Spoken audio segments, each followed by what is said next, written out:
নমস্কাৰ পাঠ কৰিবলৈ লৈছো ৰঙিয়াৰ পৰা লিখি পঠিওৱা কবি উজ্জ্বল ডেকাৰ খুব এটি সুন্দৰ কবিতা এজাক বৰষুণৰ অপেক্ষাত।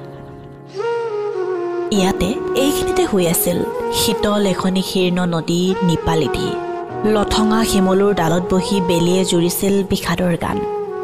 কোলাহলৰ অৰণ্যত ফুৰিছে পিয়াহ আতুৰ জাক পানী পিয়া।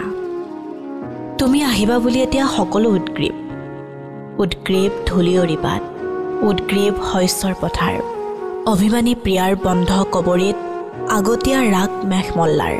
তুমি আহিবা বুলিয়েই গছে মেলিছে পাত, সুতিয়ে সলাইছে বাট, আৰু ক্লান্ত দেৱদাৰুৰ চাহ গছকি চেকুৰি আহিছে প্ৰাণৰ বহাগ। স্বাগতম বৰষুণ, তুমি আহিবা বুলিয়েই ৰৈ আছে ধৰণী, ৰৈ আছো আমি কেঁচা মাটিৰ সুবাস ল'বলৈ।